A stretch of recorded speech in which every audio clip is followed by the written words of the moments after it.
Episode 1 मजबूरी में बंधा एक रिश्ता, बड़े खानदान का रिश्ता। 24 फरवरी संडे का दिन, सुबह के 9 बज रहे थे। इंदौर शहर के जागृति नगर की गली नंबर 14, क्योंकि आज संडे था, उस घर के बाहर स्लेटी रंग का स्कूटर खड़ा था, जो अक्सर इस समय वहां दिखाई नहीं देता था, क्योंकि आम दिनों में तो केवेंद्र जी इस पर बैठकर ऑफिस के लिए निकल जाया करते हैं। लेकिन वर्मा जी ठहरे सरकारी मुलाजिम, तो आज दफ्तर की छुट्टी होने की वजह से घर के आंगन में चेयर लगाकर अपनी आंखों पर चश्मा चढ़ाए बड़े आराम से अखबार पढ़ रहे थे।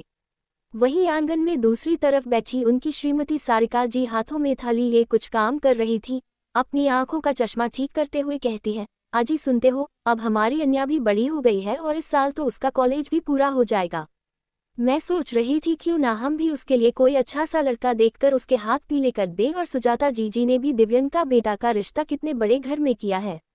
इससे पहले कि वर्मा जी उनकी बात का कोई जवाब देते, रसोई घर की तरफ से कोई कहता है, देखो ना पापा, माँ तो बस हर समय मेरी शादी के पीछे पड़ी रहती है। आप तो जानते हैं ना, जब तक मैं अपना कलेक्टर बनने का सपना पूरा नहीं कर लेती तब तक मैं कोई शादी वादी नहीं करने वाली हूँ।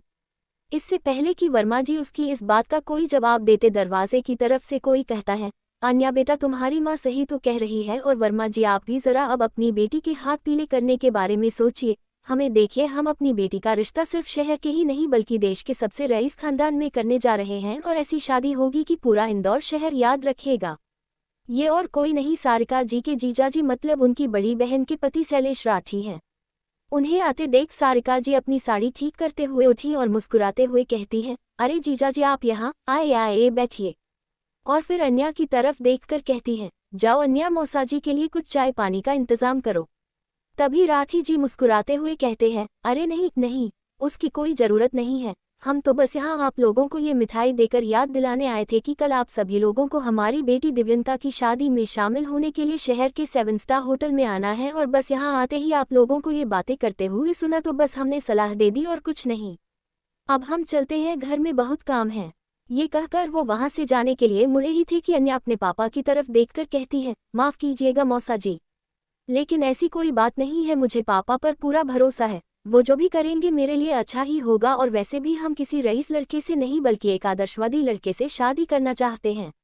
ये सुनकर राठी जी ने मुस्कुराते हुए कहते हैं, जैसी तुम्हारी मर्जी, हम तो बस सलाह दे रहे थे, ठीक है अब हम चलते हैं। ये कहते हुए राठी जी वहां से जाने के लिए दरवाजे की तरफ मुड़ गए, और उनके जाने के बाद अन्या ने अपने पापा की तरफ देखकर कहती है, पापा आप चिंता मत कीजिए, देखना मेरे लिए कोई रईस नहीं बल्कि समझदार लड़का मिलेगा। ये कहकर वो अपने कमरे की तरफ चली गई। अगले दिन इंदौर शहर के 7 स्टार इंदौर मैरियट होटल में जोरों शोरों से शादी की तैयारियां हो रही थी। चारों तरफ खूबसूरत और महकते हुए फूलों से सजावट के साथ साथ पूरा होटल रंग बिरंगी रोशनी से जगमग था। शादी के इस भव्य आयोजन के साथ साथ मेहमानों के ठहरने का भी बहुत अच्छा इंतजाम किया गया था। होटल के बाहर लंबी और लग्जरी गाड़ियों की लंबी कतार लगी हुई थी। हो भी क्यों ना भाई, मुंबई शहर के आरआर ग्रुप के मालिक दिग्विजय रॉय चौहान के बड़े पोते रुद्र रॉय चौहान की शादी जो थी, वही चौहान परिवार जिनके साथ रिश्ता जोड़ने के लिए भारत के रईस से रईस और राजसी खानदान उतावले बैठे थे। आज उनका रिश्ता इंदौर के छोटे से बिजनेसमैन शैलेश राठी के परिवार से जुड़ने जा रहा था। राठी परिवार की तो मानो किस्मत ही खुलने वाली थी।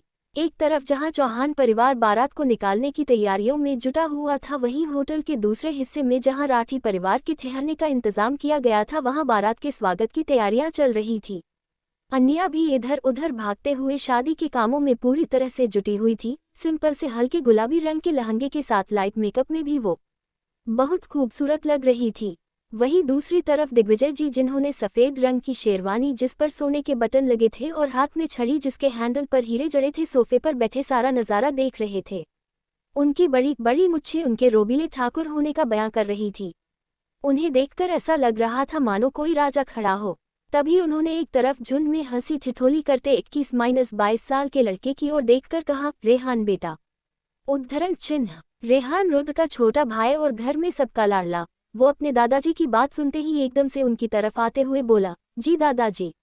दादाजी उसकी तरफ देखकर कहते हैं, जाओ जरा जाकर देखो तुम्हारे भाई रुद्र तैयार हुए या नहीं, बारात के निकलने का समय होने ही वाला है। ये सुनते ही रेहान मुस्कुराकर कहता है, जी दादाजी मैं अभी देख कर आया। ये कहते ही वो मुड़कर धीरे से बड़बड़ाते हुए कहता है, ये दादाजी ने भी क्या काम कह दिया मुझे, ये तो शेर के मुंह में हाथ डालने जैसा काम है। आज भी भाई तैयार हुए हैं या नहीं पता नहीं, कहीं लैपटॉप लेकर तो नहीं बैठे हैं। चल भाई रेहान लग जा काम पर। ये कहते हुए वो ऊपर सीढ़ियों की तरफ बढ़ ही रहा था कि ऊपर से किसी के गाल पर एक जोरदार थप्पड़ के साथ साथ किसी की रोबदार आवाज आती है, मैंने कहा था ना मुझे वो फाइल अभी के अभी मेरे कमरे में चाहिए। ये जोरदार आवाज सुनते ही वहां मौजूद सभी लोगों की नजरें ऊपर की तरफ घूम गई। लेकिन तभी दिग्विजय जी ऊपर देखते ही कहते हैं, रुद्र बेटा। दिग्विजय जी की आवाज सुनते ही रुद्र ने 1 मिनट के लिए अपनी आंखें बंद की और अपने गुस्से को शांत करके अपनी शेरवानी को ठीक करते हुए अपने कुछ दोस्तों के साथ नीचे आने लगा। अभी भी सबकी नजरें उस पर ही टिकी थी। आज सुनहरे रंग की दूल्हे की पोशाक के साथ सिर पर लाल रंग का साफा, गले में हीरो का हार पहने रुद्र किसी राजघराने के राजकुमार जैसा लग रहा था। इसलिए दादाजी भी उसे नीचे उतरते हुए अपनी नम आंखों से उसे देखकर मुस्कुराने लगे। आज उनकी जिंदगी का सबसे बड़ा सपना पूरा होने जा रहा था। उसे नीचे आते देख रेहान लंबी सी सांस लेते हुए खुद से कहता है, आह चलो आज तो बच गया मैं। लेकिन फिर अपनी आंखों को सिकुड़ते हुए रुद्र की तरफ देखकर कहता है, मुझे तो अभी तक समझ नहीं आया कि दूर दूर तक लड़कियों से कोई वास्ता ना रखने वाले हमारे रुद्र भाई इस शादी के लिए मान कैसे गए। रुद्र के नीचे आते ही दिग्विजय जी ने अपने पोते की नजर उतारी और फिर थोड़ी ही देर में पूरे गाजे बाजों के साथ रुद्र की बारात लड़की वालों की तरफ पहुंच गई, जहां बारात का जोरों शोरों से स्वागत किया गया। बारात के आने पर बाराती चौखट पर नाचने में लगे हुए थे कि तभी घबराई हुई अन्या एक हाथ से अपना लहंगा पकड़े हुए सीढ़ियों से भागते हुए आए और सुजाता जी के पास आकर कान में धीरे से कुछ कहा, जिसे सुनकर सुजाता जी अपनी आंखों को बढ़ाकर हैरानी से कहती है, ये तुम क्या कह रही हो? तुम्हारा दिमाग तो खराब नहीं हो गया है अन्या? अन्या ने हाँफते हुए कहती है, मौसी जी मैं ठीक कह रही हूँ, चलिए आप खुद चलकर देख लीजिए। उसकी ये बात सुनकर सुजाता जी उसके साथ दिव्यंका के कमरे की तरफ चली गई। उन्हें ऐसे जाते हुए देख दिव्या भी उनके पीछे पीछे चली जाती है। जैसे ही सुजाता जी दिव्यंका के कमरे में पहुंची, वो कमरे के चारों तरफ देखते हुए कहती है, ऐसा कैसे हो सकता है? कहाँ जा सकती है दिव्यंका? देखो यही कहीं होगी। तभी उनके साथ आए अन्या कहती है, नहीं मौसी जी हम सच कह रहे हैं, आपके कहने पर जब मैं यहाँ दिव्यंका दीदी को देखने आई तो वो यहाँ नहीं थी। तभी पीछे से एक लड़की जिसने मजंटा रंग का लहंगा पहना हुआ था, वह अपने दोनों हाथों से अपना भारी सा लहंगा पकड़े सुजाता जी और अन्या की बातें सुनकर कहती है, अरे ऐसे कैसे दिव्यंका कहीं जाएगी, मैं देखती हूँ। ये कहते हुए वो कमरे के बाथरूम में देखने लगी और जब उसे भी वहां दिव्यंका नहीं मिली तो वो कमरे के दूसरी तरफ बनी बालकनी की तरफ जाने लगी। लेकिन तभी उसकी नज़र बेड पर रखे दुल्हन के जोड़े के ऊपर रखे एक कागज पर पड़ी, जिसे वो झट से उठाती है और जोर से पढ़ना शुरू कर देती है। माँ पापा मुझे माफ़ कर दीजिए, मैं ये शादी नहीं कर सकती, इसलिए यहाँ से जा रही हूँ। आपकी दिव्यंका। ये शोर सुनकर बहुत सारे लोग दिव्यंका के कमरे में आ चुके हैं। लेकिन ये पढ़ने के बाद उस लड़की जिसका नाम दिव्या था, जो दिव्यंका की बड़ी बहन यानी राठी साहब की बड़ी बेटी, उसने अन्या की तरफ अचानक इशारा करते हुए कहा, माँ मुझे तो लगता है दिव्यंका को यहाँ से भगाने में इसी का हाथ है। लेकिन इससे पहले कि सुजाता जी कुछ कहती, वहाँ उनके पास खड़ी सारिका जी उसकी तरफ देखते हुए कहती है, ये तुम क्या कह रही हो दिव्या बेटी, हमारी अन्या भला ऐसा क्यों करेगी? दिव्या को ऐसे घूरते हुए देख अन्या दौड़कर अपनी माँ का हाथ पकड़कर खड़ी हो जाती है। इससे पहले कि दिव्या या कोई और कुछ कहता, कोई अपनी रौबदार आवाज में कहता है, बिल्कुल सही कह रही है दिव्या। हम जानते थे आप लोगों से हमारे परिवार की खुशी देखी नहीं गई। मुझे तो लगता है इसके साथ इस साजिश में आपका और वर्मा जी का भी हाथ है, लेकिन मैं आप लोगों को बता देता हूँ, छोड़ूंगा नहीं किसी को। बता दीजिए मुझे मेरी बेटी कहाँ है वरना। तभी सुजाता जी अपना सर पकड़कर सोफे पर बैठते हुए कहती है, अब क्या जवाब देंगे हम लड़के वालों को? सोचिए जी, कहीं बारात वापस लौट गई तो। तभी दरवाजे की तरफ से एक बार फिर कोई अपनी रोबदार आवाज में कहता है, बारात तो खाली हाथ अब वापस नहीं जाएगी। क्या वजह थी कि इतने बड़े खानदान का पोता रुद्र रॉय, जिसे दुनिया की कोई भी लड़की मिल सकती थी, वो एक मामूली खानदान की लड़की से शादी करने के लिए राजी हो गया? आखिर चौहान साहब ने किसे चुना अपने पोते के लिए? क्या आज बदल जाएगी अन्या की जिंदगी? एपिसोड 2, अन्या बनी दुल्हन। ये सुनते ही पास खड़ी दिव्या के चेहरे पर एक शैतान मुस्कुराहट आ गई। लेकिन तभी राठी साहब दरवाजे की तरफ आते हुए दिग्विजय जी की ओर बढ़ते हुए कहते हैं, चौहान साहब आप यहाँ। वो दिग्विजय जी के रौब के आगे शैलेश जी अंदर तक कांप गए। आखिर उनका रौब ही कुछ ऐसा था, उन्हें समझ नहीं आ रहा था आखिर वो कहे क्या। वो खुद को उनके सामने काफी छोटा महसूस कर रहे थे। वो अपने हाथ जोड़ उनके आगे विनती भरे स्वर में बोले, हमें माफ कर दीजिए दिग्विजय जी। वो दिव्या का मंडप छोड़ पता नहीं कहाँ चली गई है। उनकी बात सुनकर भी दिग्विजय जी को कोई हैरानी नहीं हुई। दिग्विजय जी ने काफी शांत स्वर में पूछा, क्या दुल्हन शादी के लिए तैयार नहीं थी? उनकी बात सुन शैलेश जी तुरंत तुनक कर बोले, अरे नहीं नहीं मिस्टर चौहान, ऐसी बात नहीं है। मेरी दिव्यांका तो काफी शरीफ, गुणी, सुलझे विचारों की धनी है मेरी बेटी। फिर अन्या की ओर इशारा करते हुए कहने लगे, सब इसकी ही करतूत है, इसी ने मेरी भोली भाली दिव्यंका को पट्टी पड़ाकर भागने पर मजबूर कर दिया। दिग्विजय जी बोल पड़े, राठी जी आपको कुछ कहने की जरूरत नहीं है। ये सब सुनने के बाद हमने फैसला किया है कि ये शादी तो तय मुहूर्त पर ही होगी, फिर चाहे मंडप में हमारे पोते के साथ दुल्हन के जोड़े में कोई और ही क्यों ना बैठे। अब सबकी नज़र एक बार फिर अन्या की तरफ हो गई, जो सिसक सिसक कर अपने पिता के सीने से लगी रोए जा रही थी। वो लाख बार सबको कह चुकी थी कि उसकी कोई गलती नहीं है, पर फिर भी कोई मानने को तैयार नहीं था सिवाय उसके पिता के। तभी शैलेश जी दिग्विजय जी के आगे हाथ जोड़ के बोले, हमें माफ कर दीजिए, हमें पता है इससे आपकी इज्जत को काफी ठेस पहुंची है, इसलिए इसके भुगतान के लिए मैं अपनी बड़ी बेटी दिव्या का हाथ आपके पोते के हाथ में देने के लिए तैयार हूँ। मेरी बेटी दिव्या को स्वीकार कर मुझे माफ कर दीजिए और मेरे परिवार की लाज रख लीजिए। उद्धरण चिन्ह। उनकी ये बात किसी को समझ में नहीं आए और सब उन्हें हैरानी से देखने लगे। दिग्विजय जी सारिका जी के साथ खड़ी अन्या की तरफ इशारा करते हुए कहते हैं, हमारे पोते के साथ ये लड़की अब दुल्हन का जोड़ा पहनकर फेरे लेगी, और हाँ ध्यान रहे जरा भी देरी नहीं होनी चाहिए, जल्द से जल्द इस लड़की को तैयार करके नीचे लाया जाए। ये कहकर चौहान साहब वहां से जाने के लिए वापस दरवाजे की तरफ मुड़ गए। कुछ देर के लिए कमरे में मौजूद सभी लोगों को सांप सूंघ गया। अन्या ये बात सुनकर घबरा गई। वो अपने पापा की तरफ देखकर कहती है, पापा देखिए ना ये क्या कह रहे हैं, आप तो जानते हैं ना कि मैं अभी कोई शादी वादी नहीं करना चाहती हूँ। लेकिन दिग्विजय जी का ये फैसला सुनकर वर्मा जी को खुद कुछ समझ नहीं आ रहा था कि आखिर ये सब क्या हो रहा है। अन्या दिग्विजय जी को जाते देख अपने पापा की तरफ देखकर कहती है, पापा आप चुप क्यों हैं? कहते क्यों नहीं कि मैं ये शादी नहीं करना चाहती? वर्मा जी को तो कुछ समझ ही नहीं आ रहा था। वो चुपचाप खड़े अपनी बेटी को देख ही रहे थे, तभी एक रौबीली आवाज कमरे में गूंजती है, ए लड़की तुमने सुना नहीं दादाजी ने क्या कहा? अब ये रोना धोना बंद करके जल्दी से तैयार होकर नीचे आ जाओ, वैसे भी मुझे ना सुनने की आदत नहीं है। ये कहते हुए रुद्र आगे बढ़कर अन्या की बाजू को कसकर पकड़ते हुए कहता है, समझ गई तुम, और इससे पहले कि मुहूर्त का समय निकल जाए जल्दी से तैयार होकर नीचे आ जाओ। रुद्र रॉय चौहान को देरी करना पसंद नहीं। रुद्र की ये बातें सुनकर दिग्विजय जी मुस्कुराते हुए कहते हैं, चलो अच्छा हुआ बेटा तुम आ गए, अब तुम ही अपनी दुल्हन को जल्दी से फेरों के लिए नीचे लेकर आओ। तुम्हें पता है ना हमें हर काम वक्त पर करना ही पसंद है। ये कहकर दिग्विजय जी अपनी छड़ी को जमीन पर टिकाते हुए वहां से चले गए। उधर रुद्र के यूं कसकर बाजू पकड़ने की वजह से अन्या की कोमल बाजू में दर्द होने लगा, लेकिन ये दर्द इतना तकलीफदेह नहीं था जितना उसके लिए अपनी आंखों के सामने अपने सपनों को चकनाचूर होते हुए देखना था। वो अपना हाथ रुद्र के हाथों से छुड़ाने की कोशिश करती है। उद्धरण चिन्ह। अन्या की आंखों में दर्द देख अचानक से रुद्र की पकड़ उसकी बाजू से अपने आप छूट जाती है, पर रुद्र की नज़र अन्या के मासूम चेहरे से हटने का नाम ही नहीं ले रही थी। रुद्र के हाथों से अपना हाथ छूटते ही अन्या भागकर अपने पापा के पास गई और उनके गले लगकर रोते हुए कहती है, पापा मैं शादी नहीं करना चाहती हूँ, प्लीज़ आप समझाएं ना इन लोगों को, ये हमारे साथ ऐसे जबरदस्ती नहीं कर सकते हैं। हालांकि वर्मा जी को भी अपनी बेटी को ऐसे रोते हुए देख बड़ा दुख हो रहा था, लेकिन इससे पहले कि वो कुछ कहते, रुद्र उनकी तरफ देखकर कहता है, और हाँ आप 10 मिनट के अंदर अपनी बेटी को दुल्हन बना के नीचे मंडप में ले आइए, यही आप लोगों के लिए बेहतर होगा। ये कहकर रुद्र वहां से चला गया। वर्मा जी की जुबान जैसे खुलने का नाम ही नहीं ले रही थी।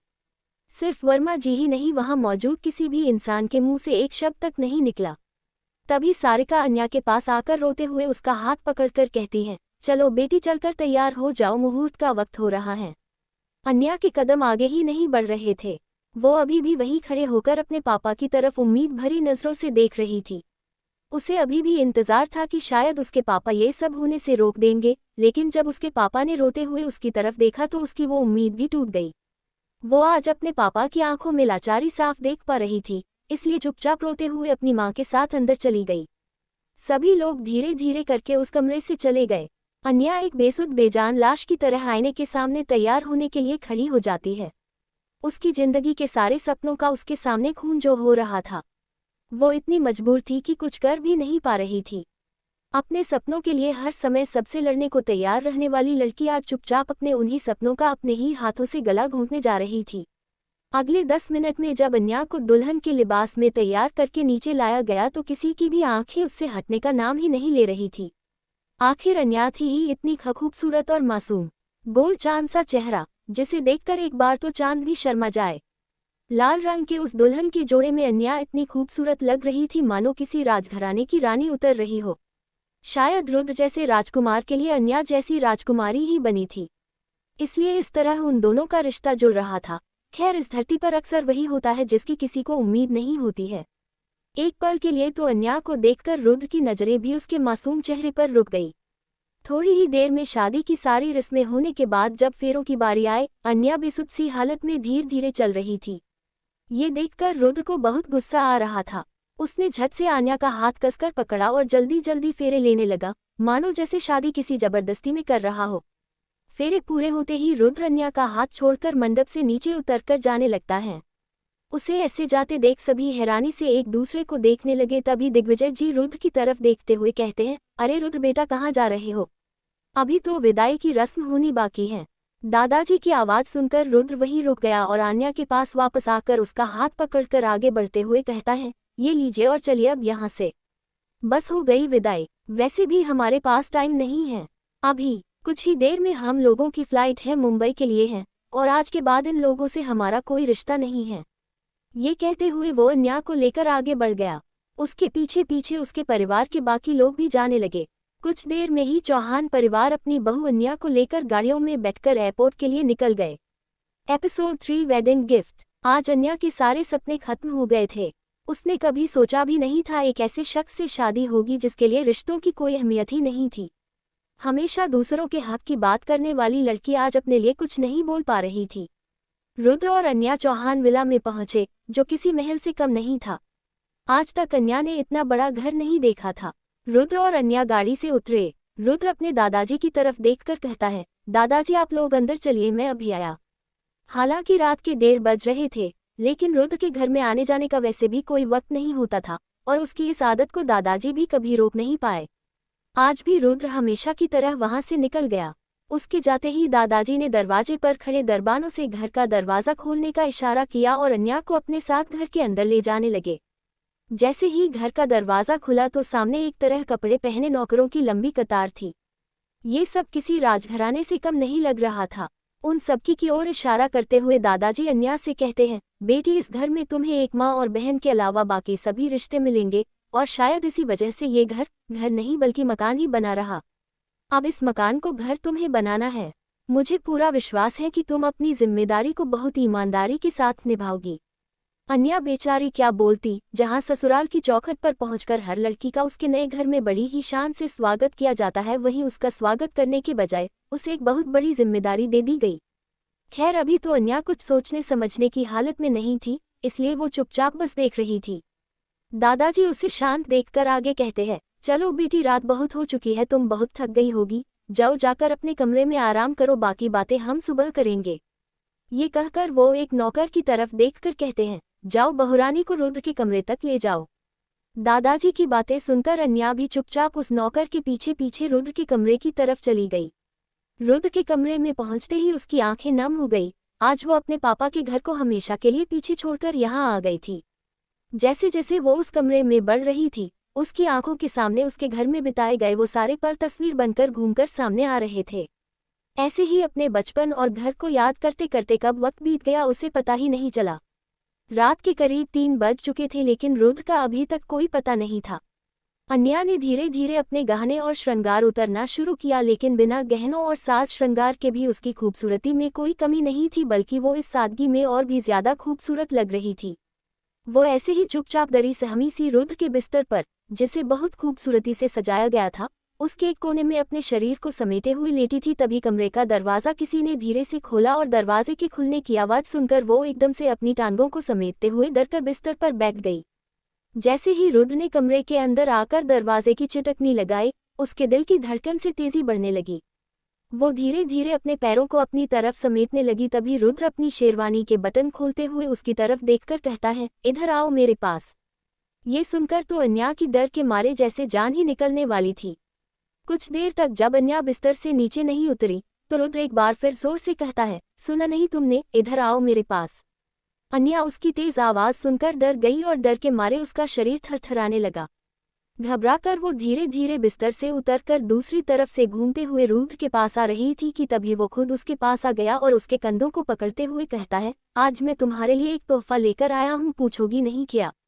अन्या की तो कुछ बोलने की हिम्मत ही नहीं थी, वो बस अपनी डरी सहमी और मासूम आंखों से उसको देखे जा रही थी। तभी रुद्र मुस्कुराते हुए अपने एक हाथ से कागजों का एक बंच निकालकर उसकी तरफ बढ़ाते हुए कहता है, ये लो तुम्हारा तोहफा, इस घर में तुम्हारा पहला दिन है, आज के दिन तो तुम्हारे लिए तोहफा लाना बनता है, ये लो पकड़ो इसे। ये कहते हुए उसने वो कागज अन्या की तरफ बढ़ा दिया, लेकिन अन्या ने जब उन पेपर्स को पकड़ा नहीं तो रुद्र ने उसके हाथ में थमा दिए। अन्या में इतनी हिम्मत नहीं थी कि वो उन्हें खोलकर देख सके। रुद्र हंसते हुए कहता है, इससे खूबसूरत तोहफा मेरी बीवी के लिए हो ही नहीं सकता था, इसलिए बड़े आराम से इसे पढ़कर इस पर साइन कर देना। मैंने तो साइन कर दिया है, और एक बात, ये कोई प्रॉपर्टी या किसी बंगलों के कागजात नहीं है, बल्कि ये डिवोर्स पेपर्स हैं। आज से हम शादीशुदा तो हैं, लेकिन सिर्फ दुनिया की नज़रों में। हमारे बीच पति पत्नी के रिश्ते जैसा कुछ भी नहीं होगा, और ये रिश्ता भी सिर्फ 1 साल के लिए रहेगा, उसके बाद तुम तुम्हारे रास्ते और मैं अपने। ये शादी मैंने दादाजी के कहने पर की है। अब मुझे नींद आ रही है, इसलिए मैं तो चला सोने, लेकिन हाँ याद रहे, कल सुबह तक मुझे इन कागजात पर तुम्हारे सिग्नेचर्स चाहिए। ये कह रुद्र कपड़े बदलने के लिए बाथरूम की तरफ चला गया। इधर अन्या अपने हाथ में उन पेपर्स देखकर लड़खड़ा गई। उसने जैसे तैसे अपने आप को संभाला और पास रखी चेयर पर बैठ गई। उसे समझ नहीं आ रहा था कि आज उसकी जिंदगी का एक ऐसा दिन है जो एक के बाद एक तूफान आए जा रहे हैं। Episode 4 awkward situation. बाथरूम का दरवाजा खुलता है और रुद्र बाहर आता है। रुद्र अन्या को इग्नोर कर चुपचाप आकर अपने बेड पर सो जाता है। उसे सोता देख अपने मुंह पर हाथ रखकर अन्या खुद को रोने से काफी से रोकती है, पर उसकी कोशिश एकदम बेकार हो जाती है। वहीं रुद्र अन्या के रोने की आवाज सुनकर बेचैन हो जाता है। रुद्र को समझ नहीं आ रहा है कि अन्या को क्या हो रहा है। जब उससे बर्दाश्त नहीं होता तो वो अपनी जगह से उठकर अन्या के पास जाता है।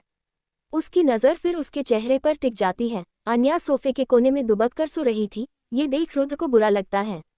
तभी उसकी नज़र टेबल पर रखे पेपर्स पर पड़ती है। रुद्र जल्दी से उठाकर उसे चेक करता है। पेपर्स काफी जगह से गिले थे, जिससे साफ पता चल रहा था कि यह अन्या के आंसुओं के कारण हुआ था। रुद्र पेज पलटता है और देखता है, अन्या ने उस पर साइन कर दिया था। ये देख रुद्र को न जाने क्यों अच्छा नहीं लग रहा था, लेकिन ये तो उसी का फैसला था। रुद्र पेपर का वो सेक्शन खोलता है जहां अन्या को पैसों की रकम भरनी थी। वो कॉलम ब्लैंक देखकर रुद्र ठहर सा जाता है। वो अन्या को कहता है, आखिर तुम करना क्या चाहती हो? इतना बड़ा मौका तुमने बस गंवा दिया। रुद्र ने आज तक इतनी सारी लड़की देखी थी जो पैसों के लिए उसके साथ सोने को भी तैयार रहती हैं। कोई लड़की अगर उसके पास आई है तो वो सिर्फ पैसों के लिए, लेकिन अन्या ने पैसों में कोई दिलचस्पी ही नहीं दिखाई और इतनी आसानी से उन पेपर्स पर साइन कर दिए। रुद्र अपने ख्यालों में गुम था, तभी उसकी नज़र अन्या पर जाती है जो शायद ठंड से खुद में सिमटी जा रही थी। ये देख रुद्र जल्दी अपने बेड से ब्लैंकेट और पिलो लेकर आता है। जैसे ही रुद्र उसे कंबल उड़ाने लगता है, अन्या उसकी बाजू पकड़कर उससे लिपटकर सो जाती है। अन्या सोते हुए इतनी मासूम लग रही थी कि रुद्र उसे खुद से जैसे दूर ही नहीं कर पा रहा था।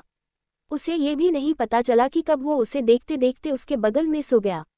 रुद्र और अन्या एक दूसरे के आगोश में बेफिक्र सो रहे थे। उन्हें पता ही नहीं था कि कैसे एक मजबूरी का बना रिश्ता उन्हें करीब लाने की तैयारी में था। सुबह के 6 बज रहे थे। रुद्र और अन्या एक दूसरे से लिपटकर आराम से सो रहे थे। वैसे रुद्र की नींद तो काफी कच्ची हुआ करती थी और वक्त से पहले उठने की उसकी आदत थी, लेकिन आज उसे वक्त का कुछ होश ही नहीं था। वो काफी लंबे अरसे के बाद ऐसी मीठी नींद सो रहा था। रुद्र उठता है, उसकी नज़र खुद ब खुद अपनी बाहों में सुकून से सो रही अन्या पर चली जाती है। अपने आसपास एक बार नज़र घुमाता है। वो अन्या के साथ सोफे पर एक ही ब्लैंकेट ओढ़े सो रहा था। वो झट से अपना एक हाथ उसकी कमर से हटाता है, लेकिन तभी अन्या नींद में रुद्र को कसकर पकड़ लेती है, जिसकी वजह से रुद्र हिल तक नहीं पाता है।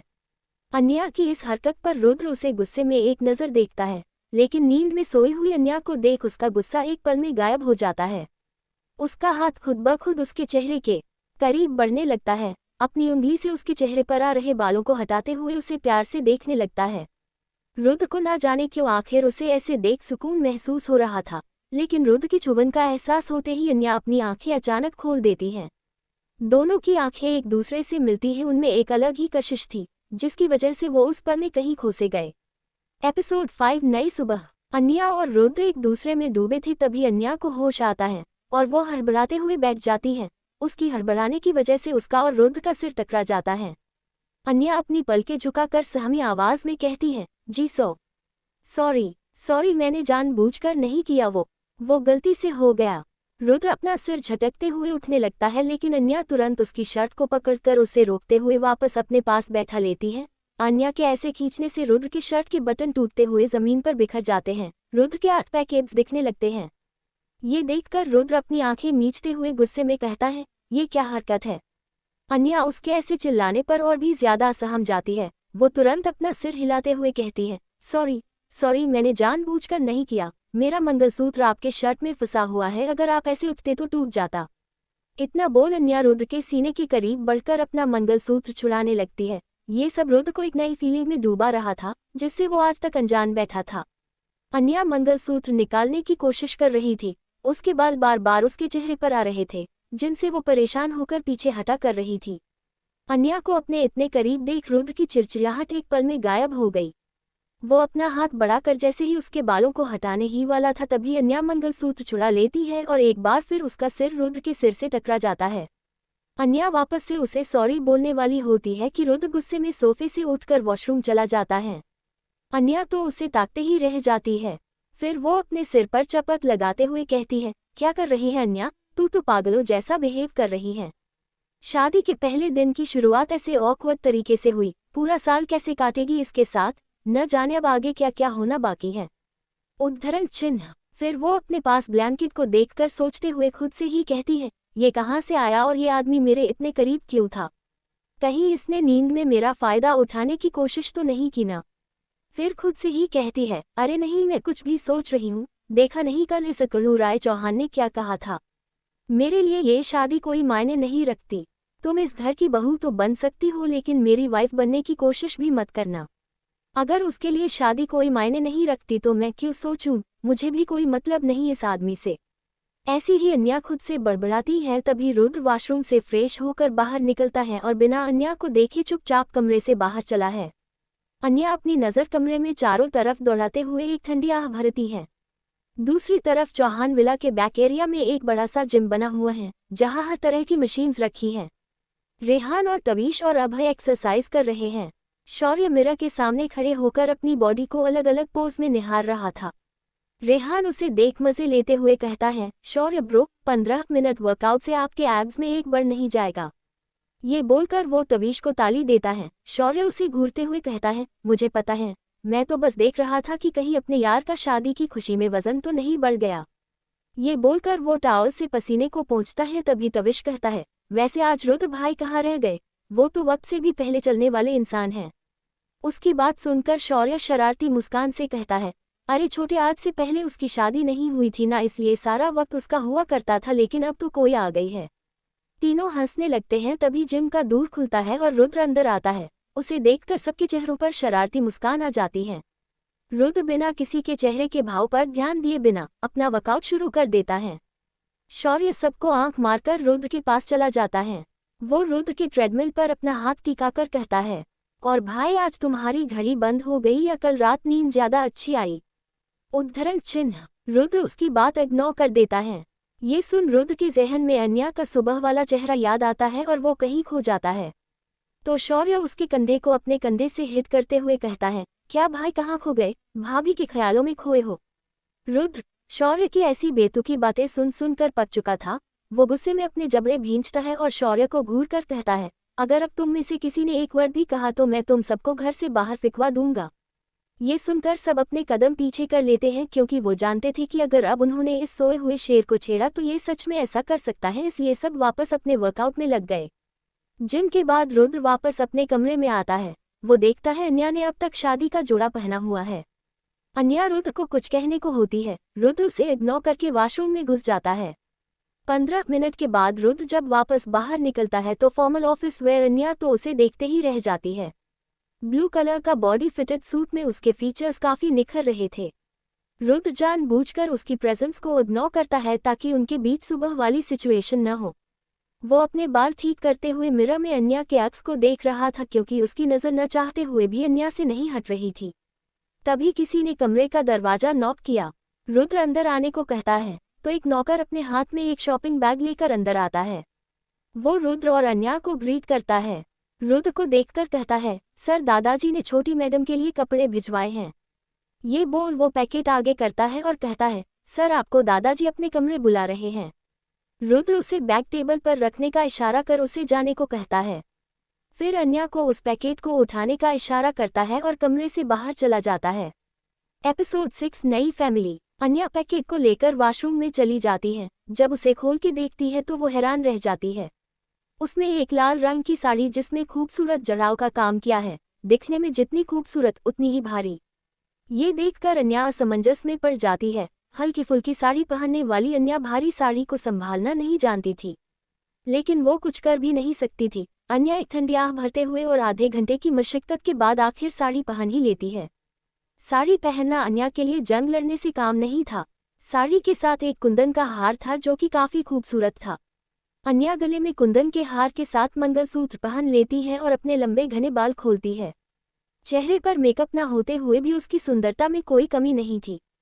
खुद को मिरर में देखने पर एक पल के लिए अन्या को अपने पर विश्वास नहीं हुआ कि ये वही है। बिल्कुल नई दुल्हन लग रही थी, बस एक कमी थी, सिंदूर, वो भी उसके पास नहीं था। रुद्र दादाजी के कमरे के दरवाजे को नॉक करता है। दादाजी उसे अंदर आने को कहते हैं। उनके इशारे पर रुद्र सोफे पर बैठ जाता है। दिग्विजय जी अपनी कड़क आवाज में रुद्र को देखते हुए कहते हैं, तो आपने क्या सोचा है? रुद्र बिना किसी भाव के साफ लफ्ज में कहता है, शादी करवाने का फैसला आपका था, जो मैंने कर ली, अब इसे मानना न मानना मुझ पर है। मेरा फैसला ये है कि आप भले ही उसे अपनी बहू मान लें, लेकिन मैं उसे अपनी पत्नी होने का अधिकार कभी नहीं दूंगा। इसके लिए आप मुझे मजबूर नहीं करेंगे। आपकी चाहत थी मेरी शादी, जिसे मैंने पूरा किया। इसके आगे आप मुझसे उम्मीद नहीं रखें तो बेहतर होगा दादाजी। रुद्र के इस फैसले के बारे में दिग्विजय जी पहले से अनजान नहीं थे। आखिर उन्होंने अपने पोते को बचपन से पाला था, उनकी ही शिक्षा और गुण उसके अंदर थे, इसलिए वो बिल्कुल शांत रहे। दादाजी शांत लहजे में रुद्र से कहते हैं, तुमने अब तक मुझसे पूछा नहीं आखिर मैंने इसी लड़की को तुम्हारे लिए क्यों चुना? तुम तो उस दिव्यांका से शादी करना चाहते थे। ये सवाल तो रुद्र के जेहन में भी कई बार आया था, लेकिन अपने दादाजी के फैसले पर आज तक उसने सवाल नहीं किया था, इसलिए उसने ये बात भी बिना आपत्ति के मान ली थी। और वैसे भी रुद्र ये शादी बस एक फॉर्मेलिटी के लिए कर रहा था और दिव्यांका को चुनना उसके 2 साल पहले की गई गलती की भरपाई करने के लिए था। रुद्र अपने दादाजी की आंखों में देखकर कहता है, जरूरत नहीं है। रुद्र का जवाब सुनकर दिग्विजय जी मुस्कुराते हैं। वो अपने मन में कहते हैं, जरूरत तो है लेकिन वक्त नहीं, जब वक्त आएगा तो तुम खुद उस राज से रूबरू करवाएंगे। दिग्विजय जी रुद्र से कुछ नहीं कहते हैं क्योंकि वो जानते थे उनका पोता ऐसे तो उनकी बात मानने से रहा, इसलिए उन्होंने कुछ और ही सोच रखा था। दादाजी के हुक्म पर सब बाहर आ जाते हैं। रुद्र, रेहान, तविश, अभय, शौर्य और एक कोने में आकाश भी था। तविश, अभय, शौर्य सब चौहान मैंशन में ही अधिकतर रहा करते थे क्योंकि दादाजी उन्हें भी अपने पोते जैसा ही मानते थे। शौर्य के पेरेंट्स प्लेन क्रैश में काफी पहले गुजर गए थे, वो अकेला था और एशिया का टॉप एक्टर भी। वही अभय और तविश के डैड और सटेप मॉम थे। उनके दादाजी दिग्विजय के एक वक्त अच्छे दोस्त भी थे, लेकिन बीमारी की वजह से वो जल्दी गुजर गए। अभय को अपने डैड से कोई मतलब नहीं था और न उनकी दौलत से, इसलिए उसने खुद का 7 स्टार होटल का अंपायर खड़ा किया था। तविश कभी कभार गोयल हाउस चला जाता है, लेकिन उसे भी कुछ खास मतलब नहीं रहता था, इसलिए दिग्विजय जी उसे भी अपने घर में ले आए थे। सब हॉल में बैठे थे, तभी सबको पायल की आवाज सुनाई देती है। ये उनके घर में 25 साल बाद हो रहा था जब किसी की पायल की आवाज आ रही थी। सबकी नजर खुद ब खुद सीढ़ियों पर चली जाती है। वहां अन्या उस साड़ी में संभलते हुए ध्यान से नीचे उतर रही थी। वो इतनी सुंदर लग रही थी कि सब लोग उसे देखते ही रह गए और रुद्र की तो उसे देख सच में सांस ही अटक गई। उसका दिल जोरों से धड़कने लगा। ये पहली बार था कि किसी लड़की की खूबसूरती उसे इस तरह कायल कर रही थी। वो बिना अपनी पलकें झपकाए एकटक बस उसे देख रहा था। शौर्य ने रुद्र का ये रिएक्शन देखकर धीरे से उसके कान के पास जाकर कहता है, भाभी बहुत सुंदर लग रही है ना? रुद्र ने भी खोए हुए अंदाज में बस हाँ में सिर हिला दिया, जिसे देख शौर्य को तो अपनी आंखों पर विश्वास ही नहीं हो रहा था, लेकिन रुद्र को जल्दी अपनी बात का एहसास हुआ। वो शौर्य को एक तीखी नज़र देखकर अपना फोन निकाल उसमें कुछ करने का नाटक करने लगा, लेकिन न चाहते हुए भी उसकी नज़र बार बार अन्या पर जा रही थी। वहीं अन्या ने जब अपने सामने सारे मेल मेंबर्स को खुद को ऐसे देखते पाया तो वो काफ़ी ऑकवर्ड फील करने लगी। वो अपनी साड़ी ठीक करते हुए मुस्कुराने की कोशिश कर रही थी। तभी दिग्विजय जी ने अन्या को अपनी ओर आने का इशारा करते हुए कहा, बहू इधर मेरे पास आओ। अन्या भी उनकी बात सुनकर धीरे से सिर हिलाते हुए उनकी ओर बढ़ने लगी। वो सबसे पहले उनके पैर छूकर उनसे आशीर्वाद लेती है। दिग्विजय जी भी मुस्कुराते हुए उसके सिर पर हाथ रखकर उसे आशीर्वाद देते हैं। फिर वह अपने आसपास एक नज़र दौड़ाते हुए सबको देखती है। वहाँ वो दिग्विजय जी और रुद्र के सिवा शायद किसी को नहीं जानती थी। दादाजी अन्या की तरफ देखकर अपने रौबदार आवाज में कहते हैं, तुम अब तक अपने परिवार से नहीं मिली ना? आओ मैं सबसे तुम्हें मिलवाता हूँ। वो सबसे पहले सोफे पर बैठे एक शांत से आदमी की ओर इशारा करते हुए कहते हैं, ये है आकाश राय चौहान, तुम्हारे ससुर और रुद्र के पिता। दादाजी की बात सुनकर अन्या उनकी तरफ बढ़ती है और झुककर उनके पैर छू लेती है। जब से अन्या वहां आई थी, आकाश उसे अपनी पारखी नज़र से देख रहे थे। उन्हें अन्या में अपनी कौशल्या की छवि दिख रही थी। वैसी ही सादगी और मासूमियत से भरा चेहरा, होठों पर मन मोह लेने वाली मुस्कान, ये सब उन्हें आज अपनी पत्नी की याद दिला रहा था। आशीर्वाद देने के लिए उनका हाथ अपने आप अन्या के सिर पर आ गया। ये देखकर वहां बैठे सभी लोग हैरान थे। आकाश ने शायद ही इन 25 सालों में किसी के सिर पर अपना हाथ फेरा हो, वो भी प्यार से। ये हक तो उन्होंने अपने दोनों बेटों तक को नहीं दिया था।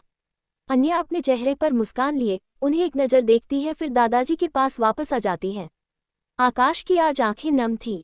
दादाजी एक प्राउड स्माइल के साथ कहते हैं, आओ बाकी लोगों से मिलते हैं, ये है रेहान राय चौहान, रुद्र का छोटा भायल। दादाजी बस इतना कहते हैं कि रेहान एक्साइटेडली आगे आकर अन्या को साइड हग करते हुए कहता है, वेलकम भाभी, मैं आपका प्यारा दुलारा नटखट सा देवर। रेहान को देख अन्या मुस्कुराते हुए उसे हेलो कहती है, लेकिन किसी की नज़र थी जो काफ़ी जानलेवा तरीके से रेहान के हाथ को देख रही थी जो अन्या के कंधे पर था। रेहान अपनी बातों में मगन अन्या को अपने बारे में बता रहा था, जिसे वो मुस्कुराते हुए सुन रही थी। रुद्र का ये लुक शौर्य और अभय ने देख लिया था, जिसके बाद रेहान के आने वाले कल के बारे में सोच सोचकर वो दोनों अपनी हंसी को कंट्रोल नहीं कर पा रहे थे। तभी तविश भी आगे आकर अन्या से हाथ मिलाता है। ये देखकर रुद्र गुस्से में उठता है और अन्या और रेहान को घूरते हुए दादाजी के पास आकर कहता है, मेरी मीटिंग है, मैं ऑफिस जा रहा हूँ। दादाजी कुछ कह पाते या रोक पाते उससे पहले रुद्र तेजी से बाहर निकल जाता है। अन्या रुद्र को जाते हुए देखकर सोचती है, अब इसे क्या हुआ? ये मुझे ऐसे क्यों घूर रहा था? बड़ा अजीब है ये। अन्या तो उसके लुक को भाप नहीं पाई, लेकिन रेहान अपने भाई के हर लुक से वाकिफ था, इसलिए वो भोली सूरत बनाते हुए शौर्य और अभय से पूछता है, क्या मैंने कुछ अभी गलत किया? भाई मुझे ऐसे क्यों देख रहे थे? रेहान के ऐसे पूछने पर शौर्य की हंसी छूट जाती है। वो आगे बढ़ रेहान के गालों को जोर से पिंच करते हुए कहता है, अरे अरे, जैसे कि तू रुद्र को जानता नहीं है। जो चीज़ उसकी है उसे कोई दूसरा आंख उठाकर भी देखे तो वो बर्दाश्त नहीं कर सकता, तूने तो। इतना बोलते बोलते शौर्य अन्या की ओर इशारा करता है, जो उसे ही देखकर उसकी बातों का मतलब समझने की कोशिश कर रही थी। शौर्य आगे बढ़कर अन्या के आगे अपना हाथ बढ़ाते हुए कहता है, हाय, वैसे आपको मेरा नाम बताने की ज़रूरत तो नहीं, क्योंकि मैं हूँ ही इतना पॉपुलर, पर यहाँ सेलिब्रिटी नहीं बल्कि अपने जिगरी के यहाँ आया हूँ एज अ फ्रेंड, यानी आपके पति का बचपन का साथी शौर्य मित्तल। वेलकम होम भाभी। अन्या भी खुशी खुशी हाथ मिला लेती है। आखिर उसका क्रश शौर्य मित्तल जो उसके सामने था, लेकिन अफसोस अब वो रिश्ते में उसकी भाभी थी। अभय भी खुद को इंट्रोड्यूस कराता है। सबका नेचर अन्या के प्रति सॉफ्ट और जॉली था, बस रुद्र को छोड़कर। अन्या सबको देखकर सोचती है, क्या सच में ये उस अकड़ू राय चौहान का परिवार है? इस परिवार से वो तो कहीं भी मैच नहीं होता। दादाजी सबके शॉर्ट इंट्रोडक्शन के बाद अन्या को कुछ मीठा बनाने के लिए बोलते हैं और एक नौकर के साथ उसे किचन में भेज देते हैं। अन्या अपनी भारी भरकम साड़ी को संभालते हुए किचन में जाती है। किचन को देखकर उसे काफ़ी हैरान होती है। किचन बहुत बड़ा और सुंदर था। एक मिडिल क्लास फैमिली से आई अन्या के लिए ये सब एक सपने जैसा था, लेकिन एक और बात थी जिसे देखकर वो अब थोड़ा वियर्ड महसूस कर रही थी। एपिसोड 7 पहले से एंगेज्ड। एक बात और थी जिसे देखकर अन्या अब थोड़ा वियर्ड फील कर रही थी। फैमिली मेंबर से लेकर स्टाफ तक मेल था। वो जब से आई थी उसने खुद के अलावा किसी फीमेल को घर में नहीं देखा था। अन्या अफसोस करते हुए सोचती है, ये कहाँ आ गई अन्या? तू ऐसा लग रहा है जैसे गर्ल्स हॉस्टल में रहने वाली लड़की को अचानक बॉयज़ हॉस्टल में शिफ्ट कर दिया हो। फिर वो खुद से कहती है, मुझे मेरे घर के पास जाना है, पता नहीं मॉम डैड कैसे होंगे। मेरे पास तो फ़ोन भी नहीं है, कैसे बात करूं उनसे? अन्या को ऐसे सोच में गुम देख एक नौकर सामने से पूछता है, मैम आर यू ओके? उसकी आवाज़ सुन अन्या अपनी रियलिटी की दुनिया में वापस आ जाती है और फिर ठंडी आह भरते हुए अपने कामों में लग जाती है। अन्या ने जो खीर बनाए सबको वो बहुत पसंद आए और दिग्विजय जी ने खूबसूरत कंगन उपहार के तौर पर अन्या को दिया। चौहान इंडस्ट्री। आज ऑफिस में काफ़ी शांति छाई थी। सब भगवान से अपनी सेफ्टी की दुआ मांग रहे थे। आज किस पर रुद्र का क्रोध फूटेगा कोई नहीं जानता था, इसलिए सब अपने कामों में ध्यान लगा रहे थे। अमन की तो सांस ही अटकी हुई थी, किस पल उसके जान पर बनाए। रुद्र अपने केबिन में एक फाइल पढ़ रहा था, तभी उसके केबिन का दूर नॉक होता है। वो बिना देखे अंदर आने को कहता है। अमन अपने सारे देवी देवताओं को याद करके एक फाइल और पैकेट लेकर रुद्र के केबिन में जाता है। रुद्र के पास जाकर कहता है, सर, ये फाइल आपने मंगाई थी। कोई जवाब न मिलने पर अमन पैकेट टेबल पर रखकर कहता है, और सर, ये दादाजी ने आपके लिए भेजा है। ये सुनकर रुद्र उस पैकेट को देखता है, फिर अमन से इशारे में पूछता है, क्या है उस पैकेट में। अमन कहता है, मुझे नहीं पता सर, जैसा दादाजी ने कहा मैं इसे आपके पास ले आया। रुद्र अमन को जाने का इशारा करता है और पैकेट को खोलकर देखता है। उसमें एक खाने का बॉक्स था। वो देखकर रुद्र कंफ्यूज हो जाता है, सोचने लगता है कि दादाजी ने उसके लिए ये क्यों भेजा। तभी उसके फोन पर एक मैसेज आता है। वो मैसेज भी दादाजी का ही था, जिसे पढ़कर उसकी नज़र सीधा बॉक्स पर चली जाती है। मैसेज में लिखा था, बॉक्स तुम तक पहुंच ही गया होगा, इसमें अन्या के हाथ की बनाई हुई खीर है, बहुत स्वाद है। हम सब ने खाए, अब तुम भी खाओ और आते वक्त अन्या के लिए गिफ्ट लेते आना। रुद्र फोन रखकर खीर के बॉक्स को खोलता है, जिससे बहुत अच्छी महक आ रही थी। उसे देख के रुद्र के एक्सप्रेशनलेस चेहरे पर एक्साइटमेंट आ जाता है और वो जल्दी से उसे टेस्ट करता है। एक बाइट खाते ही उसकी आंखों में एक दर्द उभर आया, जिसे उसने आज तक अपने अंदर ही दबाकर रखा था। वो तुरंत खीर को उठाकर डस्टबिन में फेंक देता है, फिर सिर को चेयर से टिकाते हुए अपनी आंखें बंद कर लेता है। उसके कुछ दर्द थे जो भुलाए नहीं जा रहे थे। तभी उसकी नज़र फाइल पर पड़ती है, जिसे अमन रख कर गया था। रुद्र उस फाइल को उठाता है और देखता है उसमें अन्या की फोटो थी। फाइल में अन्या के बारे में इन्फॉर्मेशन थी, जिसे रुद्र ने ही मंगवाई थी। उसे कल रात से ये बात खटकी जा रही थी, आखिर अन्या ने बिना किसी सवाल जवाब के इतनी आसानी से डिवोर्स पेपर पर साइन कैसे कर दिया और पैसे तक नहीं मांगे। रुद्र की नज़र अन्या के फोटो पर टिक जाती है। वो हल्के हाथ से उसे छूता है। उसके जहन में एक बार फिर अन्या से बढ़ती नज़दीकी, उसकी आंखें, होठ, सादगी याद आने लगती हैं। ये सब याद करके उसे सुकून मिल रहा था। रुद्र फोटो को साइड रख आगे पढ़ने लगता है। अन्या पढ़ाई के लिए हमेशा बाहर ही रही थी। वो simple and middle class family को बिलोंग करती थी। उसके पापा मम्मी भी काफ़ी सिंपल थे। घर में उनके अलावा उसका एक छोटा भाई भी था। रुद्र बड़े गौर से एक एक चीज़ पढ़ रहा था, तभी उसकी नज़र एक पेज पर जाती है, जहां अन्या की 3 महीने पहले हुई सगाई का जिक्र था। वो पढ़कर तो रुद्र के होश ही उड़ जाते हैं। वो फाइल को बंद करके टेबल पर पटक देता है और गुस्से में खिड़की के पास जाकर एक सिगरेट जलाते हुए लंबे लंबे कश लगाने लगता है। उसके जहन में बस एक ही बात चल रही थी, अन्या की सगाई हो चुकी थी, शायद उससे जिसे वह चाहती हो, इसलिए उसने इतनी आसानी से पेपर्स पर साइन कर दिए। शायद वो जल्द से जल्द इस रिश्ते से आज़ाद होना चाहती हो। रुद्र को न जाने क्यों ये बातें सोचकर गुस्सा आ रहा था कि अन्या के दिल में पहले से कोई और है। वो उसकी लाइफ में किसी और के होने की बात बर्दाश्त नहीं कर पा रहा था। डिवोर्स की शर्त तो उसने ही रखी थी, लेकिन उसे ये बात अब खलने लगी थी। सिगरेट खत्म होते ही वो अपना फ़ोन उठाता है, एक मैसेज टाइप करने लगता है और अपना कोट उठाकर वहां से चला जाता है। वहीं दूसरी तरफ दिग्विजय जी अन्या को घर की चीज़ों से रूबरू कराते हुए कौशल्या राय चौहान की फोटो के आगे खड़ा करते हुए कहते हैं, ये है रुद्र की माँ कौशल्या राय चौहान। अन्या बड़े गौर से उस तस्वीर को देख रही थी। तस्वीर काफ़ी खूबसूरत थी। उनकी आंखें देखकर अन्या को रियलाइज़ होता है कि रुद्र को अपनी माँ से इतनी खूबसूरत आंखें मिली हैं। दादाजी आगे कहते हैं, 25 साल पहले एक हादसे में गुजर गई थी, तब से ये घर सिर्फ एक मकान बनकर रह गया है, जिसे अब घर तुम्हें बनाना है। रेहान ने अपनी माँ को बस तस्वीर में ही देखा है, उसे तो ये मौका तक नहीं मिला कि वो अपनी माँ की गोद में खेल सके। कौशल्या के जाने के बाद लगभग सब कुछ बिखर गया, जिसे अब तुम्हें संभालना है। ये बोलते हुए दादाजी भरोसे के साथ अन्या को देखते हैं। अन्या को कुछ समझ नहीं आ रहा था वो क्या करे, पर दादाजी के भरोसे को देख वो बस अपना सिर हमें हिला देती है। दादाजी उसे आगे चलने के लिए कहते हैं, तुम्हें इस घर की बहू के साथ साथ रुद्र की पत्नी भी बनना होगा और इस वंश को आगे बढ़ाना होगा। ये सुनकर अन्या के कदम रुक से जाते हैं। उसके दिमाग में रुद्र की कल रात कही हुई बात याद आ जाती है, तुम इस घर की बहू तो बन सकती हो, पर मेरी पत्नी बनने की कोशिश कभी मत करना। ये याद आते ही अन्या के चेहरे पर परेशानी के भाव आ जाते हैं। वो खुद से कहती है, वाह अन्या, क्या किस्मत है तेरी, पोते ने पहले ही दिन डिवोर्स पेपर दे दिए और दादाजी परदादाजी बनने का सपना देख रहे हैं।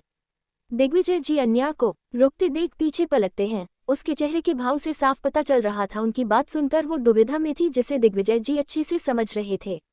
वो अन्या को अपने कमरे में आने का कहते हैं। अन्या उनकी आवाज़ सुनकर होश में आती है, फिर जल्दी से उनके कमरे में जाती है। दादाजी उसे बैठने का इशारा करते हैं और अपने रौबदार लहजे में कहते हैं, मुझे पता है तुम्हें क्या परेशानी है।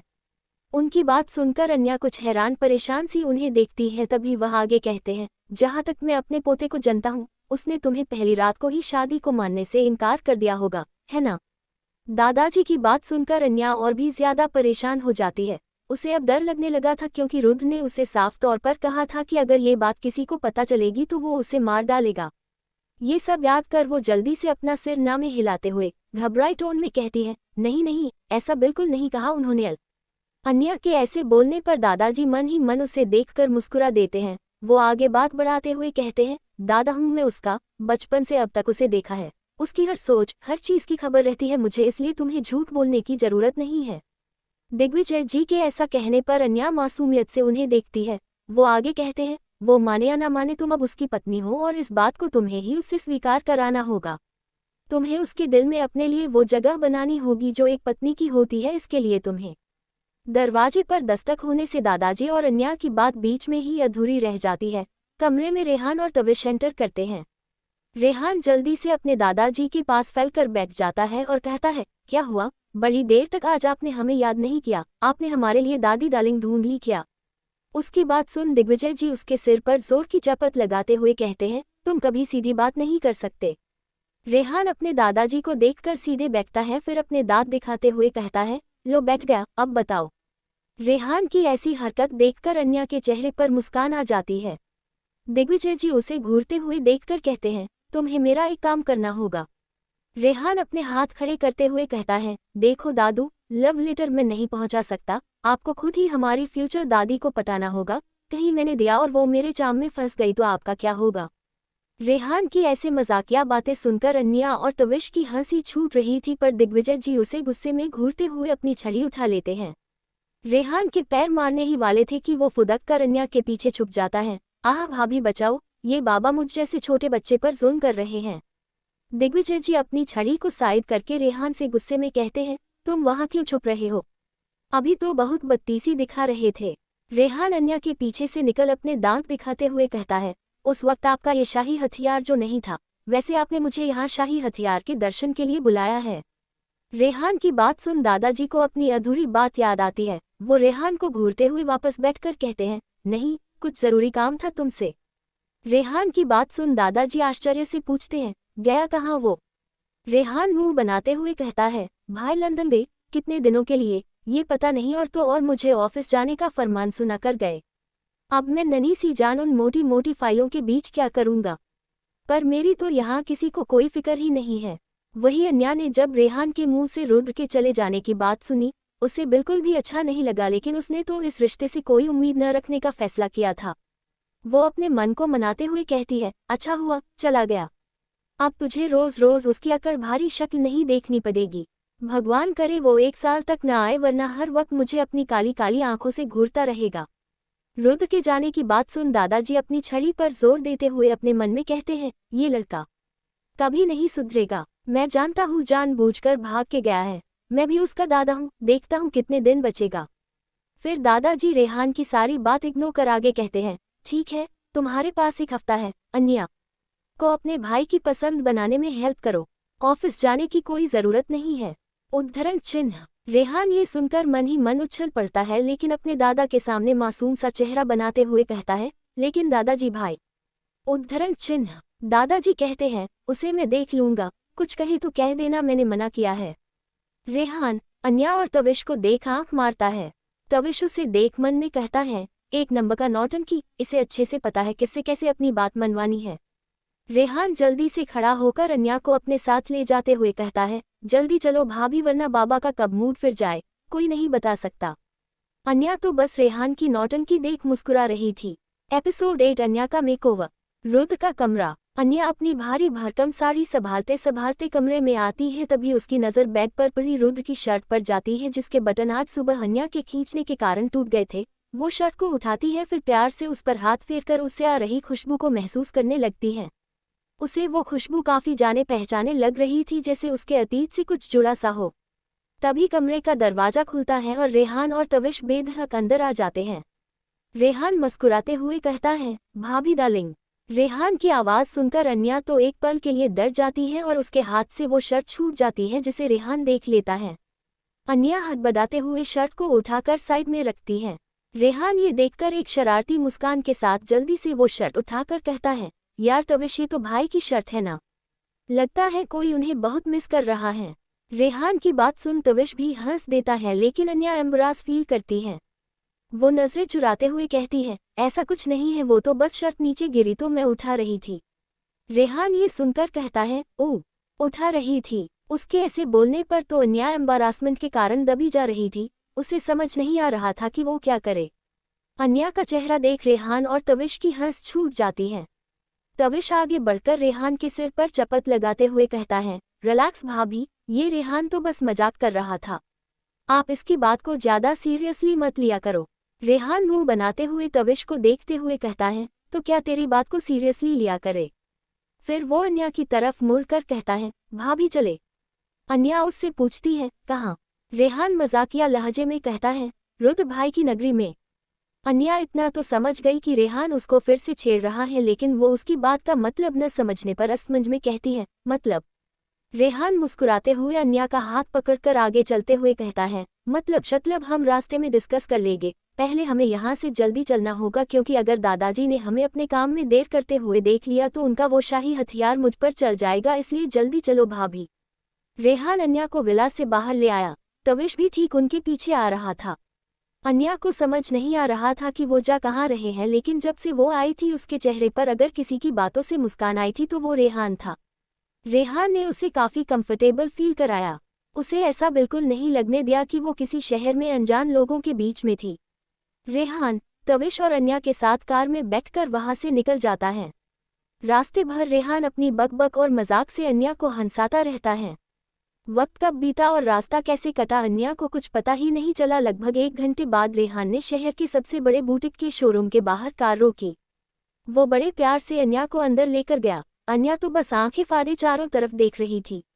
एक मिडिल क्लास लड़की के लिए ऐसी जगह पर आना तो एक सपना ही था लेकिन अब वो मिसेस रूथ राय चौहान थी जो पूरे देश का नहीं बल्कि पूरे एशिया का सबसे अमीर और पावरफुल इंसान था जिसके आगे मंत्री, बिजनेसमैन और अंडरवर्ल्ड के लोग भी झुकते थे। रुद्र ने इस मुकाम पर पहुंचने के लिए बहुत मेहनत की थी, यहाँ तक कि उसने खुद को भी भुला दिया था।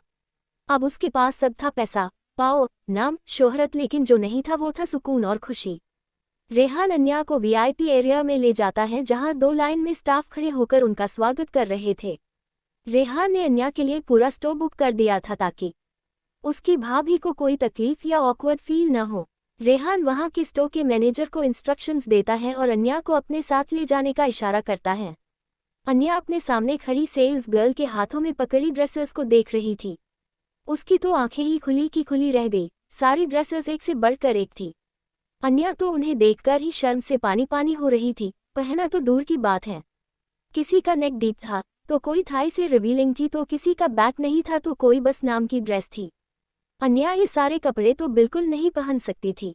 स्टोर मैनेजर अन्या को वो सारी ड्रेसेस ट्राई करने को कहता है तो अन्या बिना कोई जवाब दिए चुपचाप बाहर आ जाती है।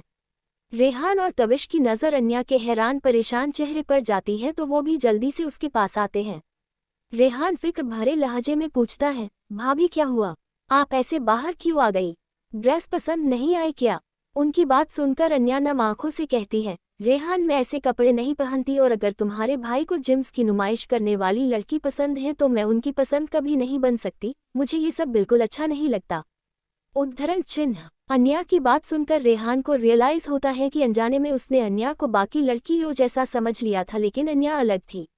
वो अपने कान पकड़ मासूमियत से कहता है, सॉरी भाभी मुझसे गलती हो गई, मेरे रुद्र भाई ऐसे नहीं है, वो किसी को कपड़ों से जज नहीं करते, ये मेरी बेवकूफ़ी और नादानी से हुआ, प्लीज़ माफ़ कर दो और आप ऐसे रो मत प्लीज़। अन्या जल्दी से उसका हाथ कान से हटाते हुए कहती है, कोई बात नहीं।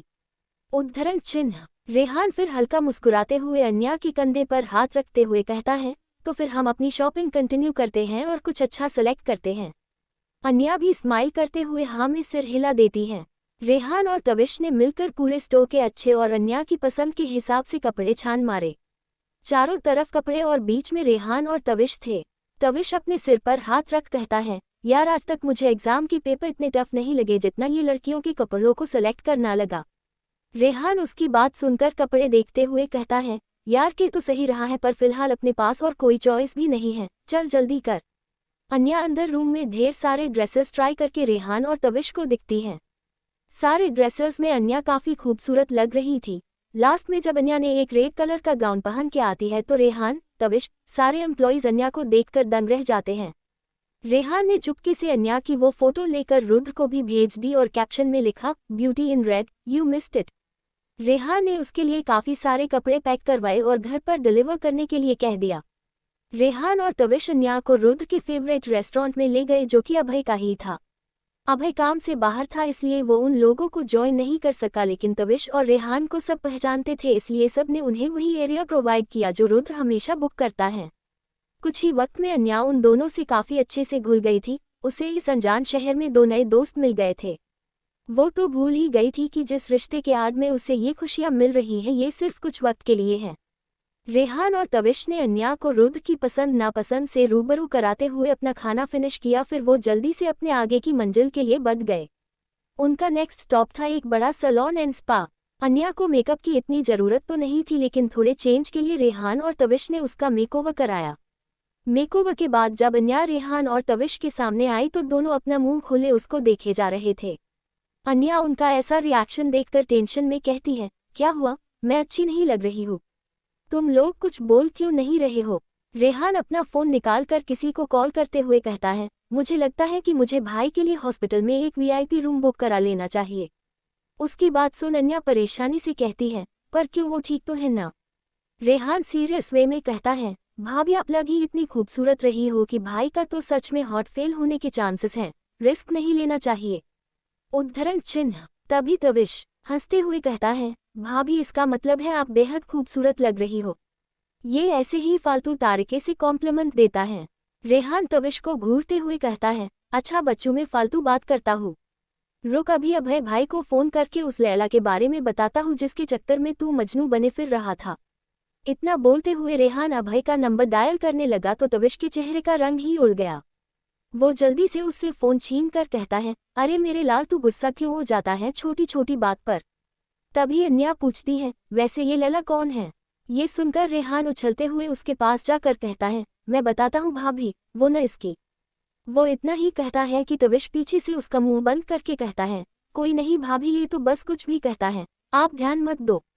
रेहान खुद को उसकी पकड़ से छुड़ाकर अन्या का हाथ पकड़कर उसे जल्दी से वहां से ले जाते हुए कहता है, अरे भाभी आप मेरी सुनो। तविश भी भागकर उनके पीछे आने लगता है। वो तीनों चूहे बिल्ली की तरह एक दूसरे के पीछे थे। अन्या थककर उन दोनों को रोकते हुए थोड़ी तेज आवाज में कहती है, मुझे नहीं जानना और अब तुम दोनों झगड़ना बंद करो, मैं थक गई हूँ, अब घर चले। उद्धरण चिन्ह। अन्या के ऐसे कहने पर दोनों अच्छे बच्चे की तरह शांत होकर बस अपना सिर हाँ में हिला देते हैं, फिर तीनों घर के लिए निकल जाते हैं। वही लंदन में Rudra back to back meetings attend कर रहा था, तभी किसी को कॉल करने के लिए वो जैसे ही फोन उठता है तो उसे रेहान का एक मैसेज दिखाई देता है। वो मैसेज ओपन करता है और देखता ही रह जाता है। उसकी नज़र मैसेज में आए फोटो पर जाती है और उसकी नज़रें वहीं पर टिक जाती हैं। एपिसोड 9 रुद्र की बेरुखी। रुद्र को होश नहीं था कि वो कितनी देर एकटक अन्या की फोटो में खोया बैठा था। फिर वो फोन को बैग पर रखकर अपने पॉकेट से सिगरेट निकालते हुए बालकनी में आया और उसे जलाकर लंबे लंबे कश लेने लगा। बाहर से देखने में वो इस वक्त जितना शांत था अंदर से उतना ही बेचैन। रुद्र अपने मन में उमड़ रहे जज्बातों को कंट्रोल करने में लगा था, लेकिन वो भी अब थोड़ा मुश्किल हो रहा था। उससे रोज एक नई फोटो आने लगी थी घर से। कभी अन्या के हाथों के बने पराठे के मजे लेते हुए फोटो भेजते तो कभी सब मिलकर रात का मजे लेते हुए गेम्स की फोटो भेजते तो कभी सब साथ में अन्या के साथ सुबह सुबह योगा करते हुए फोटो भेजते थे। ये सब से साफ पता चल रहा था कि रुद्र की फैमिली अन्या की कंपनी कितनी एंजॉय कर रही थी। ऐसे ही एक हफ्ता बीत गया। अन्या घर में सबके साथ काफी घुल मिल गई थी। सब उसे प्यार और केयर के साथ रखते थे। किसी ने उसे ये फील नहीं होने दिया कि वो यहाँ नई या अनजान है। सब ने उसे खुशी खुशी अपना लिया था। बस रुद्र के पिता आकाश कुछ नहीं कहते थे। वो बस शांति से अपने घर में 25 साल से हो रही चीजों को बदलते देख रहे थे। जहाँ कभी उनकी कौशल्या जी की हंसी गूंजा करती थी, अब वहाँ अन्या की हंसी गूंज रही थी। रात के करीब 11 बजे थे। चौहान मैंशन का बड़ा सा दरवाजा खुलता है और उसके अंदर 2 काले रंग की कार एंटर होती है। बॉडीगार्ड ने कार का दरवाजा खोला, रुद्र बाहर निकला और बिना कुछ कहे अंदर की ओर चल दिया। इस वक्त घर के सारे लोग अपने कमरे में थे और किसी को रुद्र के आज घर वापस आने का कोई अंदाजा नहीं था, यहाँ तक कि अन्या को भी नहीं। वो तो कहीं न कहीं ये भूल ही जाना चाहती थी कि वो उस शैतान से रिश्ते में बंध कर यहाँ रह रही है। रुद्र अपने कमरे की ओर जाता है और धीरे से दरवाज़ा खोलता है। अंदर हर तरफ अंधेरा था, बस एक छोटी नाइट लैंप ऑन थी जो उसके बैग के पास चल रही थी। कमरे में आते ही रुद्र को एक नई सी खुशबू ने उसे चारों तरफ से घेर लिया। उसकी नज़र सीधा बेड पर सुकून से सोई हुई अन्या पर जाती है, जिसे देखकर वो अपने कदम उसकी ओर बढ़ाता है। जैसे जैसे रुद्र अन्या की तरफ बढ़ रहा था, वैसे वैसे वो रिलैक्सिंग महसूस कर रहा था। अन्या बड़े आराम से बेफिक्र सो रही थी, जिसे देख रुद्र को अंदर से चिढ़ मच रही थी। वो खुद से कहता है, मेरी नींद हराम करके खुद चैन से सो रही है, ऐसे कैसे, मैं ये होने नहीं दे सकता। ये बोलते वक्त उसके चेहरे पर एक डेविल स्माइल था। वो बिना देरी किए उसका ब्लैंकेट हटाकर जमीन पर फेंक देता है। उसकी धड़कनें बढ़ जाती हैं। रुद्र अन्या की ओर अट्रैक्ट हो रहा था। उसकी नजरें अन्या के मासूम चेहरे पर फिसल रही थी, लेकिन वो जल्दी से अपने मन में आ रहे ख्यालों को रोककर अन्या को अपनी गोद में उठा लेता है और गुस्से में अन्या को कमरे की बालकनी से एक 4 फीट के घास के बने कापट पर जोर से पटक देता है। ऐसे अचानक से पटकने पर अन्या नींद में ही दर्द से कराह उठती है। वो अपनी आंख खोलकर अपनी कमर को सहलाते हुए अपने आसपास देखती है, पर ये क्या, वो तो बेड पर सो रही थी, फिर बालकनी में कैसे आई? ये सोचते हुए उसकी नज़र सामने 2 लंबी लंबी टांगों पर जाती है। अन्या कंफ्यूज सा चेहरा बनाकर जैसे ही ऊपर देखती है तो हैरान रह जाती है, क्योंकि उसके सामने रुद्र खड़ा था। वो सोच में पड़ जाती है कि रुद्र लंदन से कब आया और वो उसे यहाँ बालकनी में क्यों लेके आएगा। अन्या कुछ कहती कि रुद्र पहले ही नीचे बैठकर उसको घूरते हुए कहता है, लगता है तुम्हें हमारी शादी के रूल्स एक बार फिर याद दिलाने की जरूरत पड़ेगी मुझे। रुद्र के ऐसे कहने पर अन्या अपनी लखराती जबान से कहती है, लेकिन मैंने तो कुछ भी कॉन्ट्रैक्ट के अगेंस्ट नहीं किया।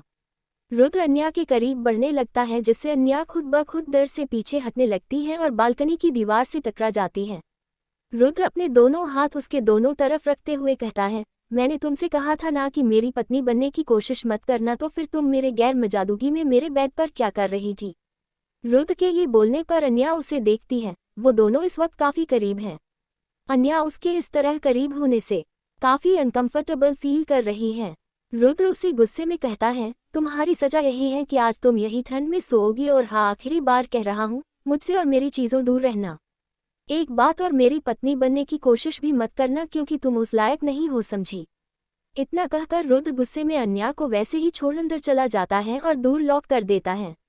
रुद्र के जाने के बाद अन्या खुद की हालत देखती है। बाहर ठंड थी और अन्या के कपड़े उस ठंड के लिए काफी नहीं थे। वो उदास नजरों से दरवाजे की ओर देखती और कहती है, मैं लायक नहीं हूँ। हाँ, सही कहा, मैं लायक नहीं हूँ। तुम्हारी क्या किसी की पत्नी बने के लायक नहीं हूँ? किसी ने मुझे उस लायक ही नहीं छोड़ा। कुछ दिनों के लिए मैं अपनी औकात ही शायद भूल गई थी, जो तुमने एक पल मुझे याद दिला दी। मैं कैसे भूल गई कि खुशियाँ मेरी जिंदगी से कब की रूठ गई हैं। मैंने जो भी अपनी लाइफ में चाहा वो मुझे कभी नहीं मिला। तुम चिंता मत करो, मैं कभी तुम्हारी पत्नी नहीं बनूंगी। इतना बोलते बोलते वो खुद को घुटनों में समेटकर वही बालकनी के एक कोने में बैठ गई। अनजाने में कहीं रुद्र की बातों ने अन्या को अपने अतीत के दर्द से फिर से रूबरू करा दिया था, जिसे वो शायद भूल चुकी थी। रुद्र वॉशरूम से फ्रेश होकर बैग की बजाय सोफे पर लेट जाता है, क्योंकि बेड पर अन्या की खुशबू थी जो उसे बेचैन कर रही थी। उसने आन्या से बहुत कुछ कह तो दिया था, लेकिन उसे न जाने क्यों अब अच्छा नहीं लग रहा था। उसका ध्यान बार बार न चाहते हुए भी बाहर बालकनी की ओर जा रहा था। वो खुद को बड़ी मुश्किल से उसके पास जाने से रोक रहा था। दोनों की रातें जगते हुए बीती, अन्या की ठंड से तो रुद्र की बेचैनी से। बेचैन रुद्र सुबह जाकर बेड पर सो जाता है। अन्या की खुशबू से उसकी बेचैनी को सुकून मिलता है, जिससे उसे तुरंत नींद आ जाती है। अन्या सुबह जैसे ही उठने की कोशिश करती है, पर उसकी कमर और पीठ में काफी जोर का दर्द होता है। वो अपने होंठ को दांतों से दबाकर दर्द बर्दाश्त करने की कोशिश करती है और जैसे तैसे उठकर बालकनी से कमरे के दरवाजे तक जाती है, जो कि खुला था। रुद्र ने रात को ही खोल दिया था। अन्या अंदर आती है तो उसकी नज़र बेड पर लेटे रुद्र पर जाती है, लेकिन वो अपनी नज़र तुरंत उससे फेरकर वॉशरूम की ओर बढ़ जाती है। तैयार होकर अन्या मिरर के सामने अपनी मुरझाए चेहरे को देखती है और उसके आंसू छलक जाते हैं। अन्या अपने आंसू पोंछकर चेहरे पे झूठी मुस्कान लाती है और तैयार होने लगती है। अन्या ने आज आसमानी रंग की हल्की साड़ी पहनी थी, माथे पर बिंदी, हाथ में चूड़ा, गले में रुद्र के नाम का मंगलसूत्र, होठों पर हल्की लिपस्टिक और मांग में रुद्र के नाम का सिंदूर, बस इसी सादगी अन्या की खूबसूरती में चार चांद चार लगा दिए थे। वही रुद्र बेड पर लेटे लेटे अन्या की खूबसूरती में एक बार फिर खोसा गया। उसका दिल अन्या के लिए धड़कने लगा था। वो ना चाहते हुए भी उससे नफरत नहीं कर पा रहा था, बल्कि उसकी तरफ खींचा जा रहा था। अन्या तैयार होकर बिना रुद्र को देखे चुपचाप कमरे से निकल जाती है। रुद्र ने उसे रोते हुए देख लिया था और यही बात उसके अंदर हलचल पैदा कर रही थी। वो खुद को अन्या के बारे में सोचने से रोक नहीं कर पा रहा था। अन्या नीचे किचन में सबके लिए नाश्ता बना रही थी। अब वो सबकी पसंद को समझने लगी थी। डाइनिंग एरिया में अभय, रेहान, दादाजी, तविश, शौर्य और आकाश मौजूद थे। अन्या सबको उनकी पसंद का ब्रेकफास्ट सर्व करती है। अन्या बार बार अपनी कमर पर हाथ रख रही थी। उसके चेहरे पर दर्द साफ झलक रहा था। रेहान ये नोटिस कर लेता और पूछता है, क्या हुआ भाभी, आप ठीक हो? रेहान की बात सुन अब सबका ध्यान अन्या पर जाता है। अन्या अपने दर्द को छुपाते हुए स्माइल करते हुए कहती है, नहीं मैं ठीक हूँ, बस हल्का कमर में दर्द है। ये सुन दादाजी कहते हैं, क्या हुआ बेटा, तुम्हें कल रात नींद नहीं आई? चेहरा तो देखो काफी थका थका लग रहा है। अन्या जल्दी से खुद को नॉर्मल दिखाते हुए कहती है, नहीं नहीं दादाजी, ऐसी कोई बात नहीं है। तभी अभय अपनी कॉफी का सिप लेते हुए कहता है, वैसे आज सुबह मैंने जियान को देखा तो इसका मतलब है कि रुद्र भी घर आ चुका है। जियान रुद्र का पर्सनल बॉडीगार्ड था जो हर वक्त उसके साथ रहता था। अभय का इतना कहना ही था कि सबकी नजरें अचानक से अन्या की तरफ मुड़ जाती हैं। दादाजी सवालिया नजरों से अन्या से पूछते हैं, क्या ये सच है? वो नालायक वापस आ गया? अन्या दादाजी का सवाल सुनकर अन्या रुद्र के कल के बिहेवियर के बारे में सोचने लगती है। तभी शौर्य कुछ सोचकर मजाकिया अंदाज में कहता है, अच्छा अब समझ आया कि आज भाभी इतनी थकी हुई क्यों है। वहां बैठे सब शौर्य की बात समझ मुंह दबाकर हंसने लगे। अन्या को उसकी बात सुन जल्दी से किचन का बहाना बनाकर भाग जाती है। तभी शौर्य पीछे अन्या को आवाज देते हुए कहता है, अरे भाभी आप कहाँ चली? उद्धरण चिन्ह। इस बात पर सब लोग खुलकर हंसने लगे। वही रुद्र तैयार होकर चुपचाप बिना किसी से मिले ऑफिस जाने के लिए बाहर आता है। उसके जहन में अन्या का चेहरा अब भी घूम रहा था, जिसके बारे में सोच सोच अब उसे गुस्सा आने लगा था। वो कार के अंदर जाने ही वाला होता है कि एक नौकर उसे रोकते हुए कहता है, सर, छोटी मैडम ने आपको नाश्ते के लिए बुलाया है। ये सुनकर रुद्र अपनी आंखें छोटी करके उस नौकर को घूरते हुए कहता है, छोटी मैडम? उद्धरण चिन्ह। वो उसकी बात इसलिए दोहरा रहा था क्योंकि आज तक किसी ने रुद्र को इस तरह नहीं रोका था सिवाय दादाजी के। नौकर अपने कदम दर से पीछे लेकर नजरें झुकाए कहता है, जी सर, सब आपका वेट कर रही हैं। उद्धरण चिन्ह। रुद्र अपने दांत पीसते हुए कहता है, कह दो अपनी मैडम से मुझे भूख नहीं है। इतना बोल वो अपने बॉडीगार्ड को चलने का इशारा करता है, लेकिन आज पहली बार जियान उसकी बात ना मान वैसे ही खड़ा रहा। रुद्र जब जियान का कोई रिस्पॉन्स नहीं देखता तो उसे गुस्से में कहता है, अब तुम्हें क्या अलग से इनविटेशन दूं, चलने का चलो। रुद्र के ऐसे कहने पर जियान अपना सिर झुकाकर नरमी से कहता है, सर हम नहीं जा सकते जब तक आप नाश्ता नहीं कर लेते, ये मैडम का ऑर्डर है। उद्धरण चिन्ह। अन्या का नाम सुन रुद्र की भौहें तन जाती हैं। आज तक किसी की हिम्मत नहीं हुई है उसे रोकने की, पर आज अन्या ने ये जुर्रत की। रुद्र को अब अन्या पर बहुत गुस्सा आने लगा था। वो सबको एक वार्निंग लुक देते हुए वापस अंदर की ओर चल देता है। अंदर आकर वो अपने चेहरे पर गुस्सा लिए तेजी से डाइनिंग एरिया की तरफ बढ़ जाता है। उसके जेहन बस अन्या का खुद पर हुक्म चलाना घूम रहा था, जिसकी वजह से उसने आज सच में अन्या को उसकी औकात दिखने का ठान लिया था। एपिसोड 10 अन्या का रुद्र को जवाब। जैसे ही रुद्र डाइनिंग एरिया में पहुंचता है तो सबको एक साथ इतनी हंसी खुशी नाश्ता करते देख उसे अच्छा लगता है। बहुत समय से उसने अपने परिवार को ऐसे टाइम स्पेंड करते हुए नहीं देखा था और आज ये देख उसका देख रुद्र भी शांत हो जाता है। रुद्र अपने दादाजी के पैर छूकर सबको गुड मॉर्निंग विश करता है। दादाजी उसे कुछ नहीं कहते, जिससे साफ पता चल रहा था कि वो उससे नाराज है। रुद्र वजह भी जनता था, इसलिए वो उन्हें उस वक्त कुछ नहीं कहता। रुद्र भी अपनी जगह पर जाकर बैठ जाता है। उसको देख सबको अन्या की कमर का दर्द याद आ जाता है, इसलिए सब हंसने लगते हैं। रेहान मजाकिया अंदाज में कहता है, क्या भाई भाभी ने आपको भी एक दिन में सुधार दिया, वरना आप तो सबके साथ ऐसे नाश्ता करते कम ही दिखते हो। उद्धरण चिन्ह। अन्या का नाम सुन रुद्र को एक बार फिर चिढ़ मचती है। वो गुस्से में रेहान को घूरता है तो रेहान इधर उधर देखते हुए अपना नाश्ता करने लगता है। तभी रुद्र के कानों में चूड़ियों की आवाज आती है तो उसकी नज़र खुद ब खुद उस आवाज की तरफ चली जाती है। अन्या सामने किचन से निकल हाथ में प्लेट लिए हुए उसकी ओर बढ़ रही थी। उसने बालों में जूड़ा बना रखा था, जिसके एक दो लट बाहर आकर कभी उसके गालों को सहला रही थी तो कभी उसके होठों से खेल रही थी। ये देखकर रुद्र अंदर ही अंदर पिघल रहा था। वो कितनी भी कोशिश करे लेकिन उसकी नज़र बार बार वही अटक रही थी। अन्या रुद्र को वहां देख एक पल के लिए ठिठक जाती है, लेकिन फिर खुद को शांत रखते हुए बिना रुद्र पर ध्यान दिए सबको पराठे सर्व करती है। अन्या ने सबको सर्व किया सिवाय रुद्र को। दादाजी ये देख अन्या से कहते हैं, अन्या बेटा रुद्र को भी पराठे दो। अन्या दादाजी के ये कहते ही अपनी नज़र उठाकर रुद्र को देखती है जो उसे ही देख रहा था। वो अपना सिर हाँ में हिलाकर रुद्र के पास आ जाती है। तभी रेहान पराठे अपने मुंह में ठूंस कर कहता है, अरे भाभी आप रहने दो, भाई को ये सब पसंद नहीं, वो तो फिटनेस फ्रीक है, उन्हें क्या पता पराठे का स्वाद, आप उन्हें वो उबली हुई सब्जी दो। अपनी प्लेट आगे करते हुए रेहान कहता है, आप एक काम करो, भाई के हिस्से का भी मुझे दे दो। उद्धरण चिन्ह। रेहान की बातें सुन अन्या मुस्कुराती है और रेहान को पराठा देती है कि रुद्र तपाक से उसके प्लेट से पराठा लेते हुए कहता है, ये अनहेल्थी ब्रेकफास्ट तुम्हारे लिए ठीक नहीं है। उद्धरण चिन्ह। ये देख रेहान बच्चों जैसा मुंह बनाकर कहता है, भाई मेरा पराठा दो, मैं बिल्कुल फिट हूँ और एक दो पराठे ज्यादा खाने से कुछ नहीं होगा। फिर धीरे से खुद में कहता है, आपकी तरह मेरी उम्र थोड़ी ना हो गई है। उद्धरण चिन्ह। रेहान की ये बात रुद्र के अलावा किसी ने नहीं सुनी। वो उसे घूरते हुए कहता है, अगर तुम्हें कॉलेज नहीं जाना तो मेरे साथ ऑफिस चलो। उसकी बात सुनकर रेहान हाथ बढ़ाकर टेबल से उठते हुए कहता है, अरे नहीं नहीं, किसने कहा कॉलेज नहीं जाना, मुझे जाना है, पढ़ाई सबसे इम्पोर्टेंट है।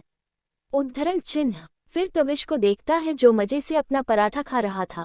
रेहान उसके हाथ से पराठा छीनकर उसे कहता है, ज्यादा मत खा, मोटा हो जाएगा, जल्दी चल वरना भाई आज मुझे ऑफिस उठा कर ले जाएंगे। रेहान और तविश वहां से जल्दी से निकल जाते हैं, पर जाते जाते रेहान भागकर रुद्र की प्लेट से वो अपना पराठा लेकर अन्या को हग करके बाय भाभी कहते हुए वहां से भाग जाता है। उसकी इस हरकत पर सब हंस देते हैं, लेकिन रुद्र को रेहान पर गुस्सा आ रहा था। फिर वो अन्या को गुस्से में घूरता है, लेकिन अन्या को उसकी लुक से जैसे फर्क ही नहीं पड़ रहा था। अन्या इतनी खूबसूरत दिख रही थी कि रुद्र का मन उसे छूने का कर रहा था। उसका हाथ अन्या के गालों पर जाने ही वाला था कि वो वहां से चली जाती है। रुद्र खुद की ही हरकत पर शौक हो जाता है। अन्या ने एक बार भी रुद्र को नजर उठाकर न देखने से रुद्र को चिढ़ मच रही थी। अन्या को देखते हुए शौर्य ने रुद्र को देख लिया था, इसलिए वो उसके पास जाकर धीरे से उसके कान में कहता है, ये लो ऑइंटमेंट, इससे कमर दर्द जल्दी ठीक हो जाएगा, जाके भाभी को लगा दो, और हाँ नेक्स्ट टाइम भाभी को इतना परेशान मत करना कि उसकी नींद ही पूरी न हो पाए। इतना बोलकर शौर्य रुद्र को एक शरारती मुस्कान देता है, फिर अभय को हाई फाइव देते हुए वहां से चला जाता है। रुद्र को अभय की बात का मतलब समझ आ जाता है और वो वहां से गुस्से में अपने कमरे की तरफ चला जाता है। अन्या कमरे में कबर्ड में से कुछ निकाल रही थी कि तभी रुद्र गुस्से में पीछे से आकर अन्या की कमर को कसकर पकड़ लेता है, फिर उसे कबर्ड की दूसरे साइड से सटा देता है। रुद्र के ऐसे करने पर अन्या डर जाती है, लेकिन अपने सामने रुद्र को देख उसे कुछ राहत मिलती है। इस वक्त रुद्र का एक हाथ अन्या की कमर पर था और दूसरा हाथ उसके चुड़ियों से भरे हाथ को दबा रहा था। उसकी आंखों में गुस्सा भरा हुआ था। अन्या खुद का हाथ रुद्र की पकड़ से छुड़ाने की कोशिश करते हुए कहती है, छोड़िए मुझे। रुद्र भड़कते हुए कहता है, लगता है तुम्हें मेरी बात समझ नहीं आ रही है, कितनी बार कहा है मेरी पत्नी बनने की कोशिश मत करो, लेकिन नहीं, तुम्हें तो यहाँ ये सब करने में मजा आ रहा है। कभी मेरी चीज़ों तो कभी मुझ पर अपना हक जताने की कोशिश, इन सब से भी दिल नहीं भरा तो घर के लोगों को हमारे रिश्ते के बारे में मिसलीडिंग थॉट्स जा रहे हैं। समझती क्या हो तुम खुद को? तुम जैसी लड़की से मेरा कोई रिश्ता नहीं है। तुम मेरी पत्नी बनने के लायक नहीं हो। तुम्हारी ऐसी औकात नहीं है कि तुम मेरे बगल में खड़ी भी हो सको या मैं तुम्हें छू।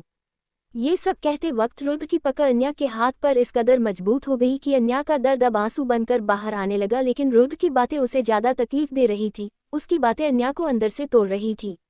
अन्या दर्द भरी आंखों से रुद्र को देख तेज आवाज में कहती है, तो फिर दूर रहो मुझसे, यूं बार बार मेरे करीब आकर मुझे याद दिलाने की जरूरत नहीं है। उद्धरण चिन्ह। इतना बोलकर वो रुद्र को खुद से दूर करती है और कहती है, मैं नहीं बना चाहती थी आपकी पत्नी, आपने मुझसे जबरदस्ती शादी की और शादी के तुरंत बाद रिश्ता मानने से इनकार भी कर दिया, तब भी मैंने कोई शिकायत नहीं की, पर आपका यूं मुझे बार बार याद दिलाना मुझे बोलने पर मजबूर करता है। मैं चुप हूँ, इसका मतलब ये नहीं कि मुझे आप कुछ भी सुनाकर चले जाएंगे। इतना बोलकर वो रुद्र को देखती है जो उसे गुस्से में घूर रहा था, जिससे आन्या को और गुस्सा आ जाता है। वो आगे कहती है, अरे नहीं है मेरी हैसियत आपके खदान में आने की तो ठीक है ना, तो मुझे जाने दो अपने घर। आपने खुद मुझसे 1 साल का कंट्रैक्ट साइन करवा कर मुझे बांध कर रखा है। आपने कहा था कि मैं इस घर की बहू बन सकती हूँ तो बस वही फर्ज निभा रही हूँ, तो क्या गलत किया? और रही बात हमारे रिश्ते की सबको सच्चाई बताने की, तो मैंने किसी से कुछ नहीं कहा और न मुझे आपके बारे में कहने की जरूरत है। आप मेरे लिए सिर्फ एक अजनबी है जिसके साथ रिश्ता होकर भी नहीं है। आप भी दूर रहे मुझसे। अन्या ने रुद्र को ये सारी बातें एक सांस में कह दी थी। आखिर इतने दिनों से वो ये सब अपने मन में दबाए बैठी थी। वो चाहती थी कि वो जितना हो सके रुद्र को इग्नोर करे, लेकिन रुद्र बार बार उसके जख्मों को खुरे देने से पीछे नहीं हट रहा था। रुद्र तो हैरानी और असमंजस के मिले जुले भाव लिए अन्या को देख रहा था। अन्या ने एक नज़र रुद्र को देख फिर वहां से चली गई। उसके चेहरे पर गुस्से के भाव के साथ दर्द भी था। वो तो बस अन्या को जाते हुए देखते रह गया। आज तक शायद ही किसी ने रुद्र से इस लहजे में बात की थी। अन्या की बातें सीधा रुद्र के दिल पर असर कर रही थी। उसके जहन में बार बार अन्या की आखिर में कही गई बात गूंज रही थी कि आप मेरे लिए सिर्फ एक अजनबी है जिसके साथ रिश्ता होकर भी नहीं है। ये सब सोच सोचकर रुद्र को अब गुस्सा आने लगा था। उसके मन में यही था कि वो उसका पति होकर भी उसके लिए अजनबी है, क्योंकि उसके दिल में कोई और है। रुद्र कहने के लिए अन्या को कुछ नहीं मानता था, लेकिन अन्या की बातें, उसका होना उसके लिए मैटर करने लगा था, जिसका पता उसको अभी तक नहीं था। वो गुस्से में अन्या के पीछे जाता है, तभी उसका फोन बजाता है, जिसे देखकर वो वहां से सीधा अपने ऑफिस के लिए निकल जाता है। इधर रुद्र की बात से अन्या का पूरा मूड खराब कर चुकी और वो हर्ट हो रही थी, लेकिन दादाजी के कहने पर वो उनके साथ बेमन बाहर चली जाती है।